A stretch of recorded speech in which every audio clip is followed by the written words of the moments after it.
Breaking news చూస్తున్నాం. తెలంగాణ పర్యాటక రంగ అభివృద్ధికి చేయూతనివ్వాలని కేంద్ర పర్యాటక శాఖ మంత్రి గజేంద్ర సింగ్ షెకావత్ ను మంత్రి జూపల్లి కృష్ణారావు కోరారు. ఢిల్లీలోని గజేంద్ర షెకావత్ క్యాంపు కార్యాలయంలో ఆయనతో మంత్రి జూపల్లి సమావేశమయ్యారు. తెలంగాణలో టూరిజం అభివృద్ధికి కావాల్సిన వనరులు పుష్కలంగా ఉన్నాయని జూపల్లి తెలిపారు. ఇక పర్యాటక అభివృద్ధికి నిధులిస్తే టూరిజాన్ని కొత్త పుంతలు తొక్కిస్తామని ఆయన వివరించారు. ఇక దీనిపై కేంద్ర మంత్రి షెకావత్ సానుకూలంగా స్పందించారని, తెలంగాణ టూరిజం అభివృద్ధికి సంపూర్ణ సహకారం అందిస్తామని చెప్పినట్లు మంత్రి వెల్లడించారు.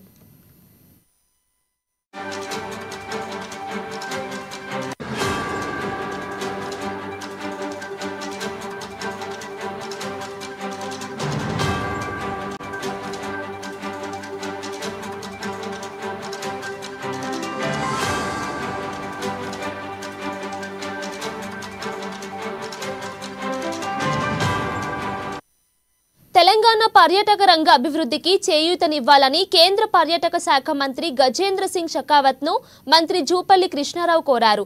ఢిల్లీలోని గజేంద్ర షెకావత్ క్యాంపు కార్యాలయంలో ఆయనతో మంత్రి జూపల్లి సమావేశమయ్యారు. ఇక తెలంగాణలో టూరిజం అభివృద్ధికి కావాల్సిన వనరులు పుష్కలంగా ఉన్నాయని జూపల్లి తెలిపారు. ఇక పర్యాటక అభివృద్ధికి నిధులిస్తే టూరిజాన్ని కొత్త పుంతలు తొక్కిస్తామని ఆయన వివరించారు. ఇక దీనిపై కేంద్ర మంత్రి షెకావత్ సానుకూలంగా స్పందించారని, తెలంగాణ టూరిజం అభివృద్ధికి సంపూర్ణ సహకారం అందిస్తామని చెప్పినట్లు మంత్రి వెల్లడించారు.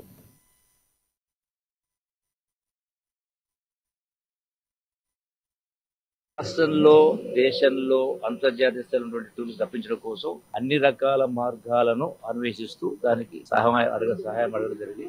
దానికి వారు సంపూర్ణంగా సహకరించాల్సి జరిగింది. తెలంగాణ రాష్ట్రం ఈ రోజున 9వ స్థానంలో ఉంది. జాతీయ స్థాయిని చూసి పోల్చుకుంటే తెలంగాణ రాష్ట్రం టూరిజం ప్లేస్ లో 9th ప్లేస్ లో ఉంది.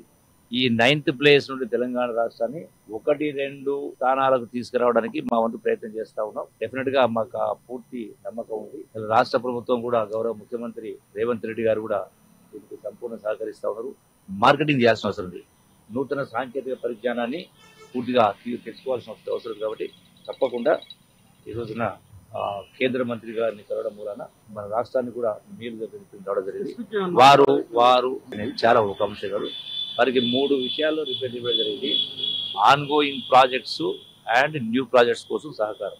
రెండవది ఈ యొక్క ఎకో టూరిజం గురించి సపోర్ట్ అడగడం జరిగింది. అట్లాగే మెడికల్ టూరిజం గురించి కూడా కేంద్ర ప్రభుత్వం సహకారం జరిగింది. ఈ 3 రంగాల్లో కూడా వారు సంపూర్ణ సహకారం చెప్పడం జరిగింది. విమర్శలు రావడం ప్రజాస్వామ్యంకు ఒక లక్షణం. డెఫినెట్ గా ప్రజాస్వామ్యంలో ఎవరు చేసే పని వాళ్ళు చేయాలి. తప్పులు ఉంటే గొంతెత్తారు. దాన్ని పెద్దగా దానికి బాధపడాల్సిన అవసరం ఏం లేదు. డెఫినెట్ గా ప్రజాస్వామ్యంలో లక్షణమే అది ఉండాల్సిందే కదా. అది నోరు నొక్కాల.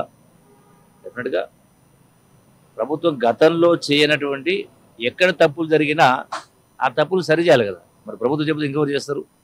డెఫినెట్ చేస్తారు. కన్వెన్షన్ సెంటర్ ప్రభుత్వం ఈ రోజు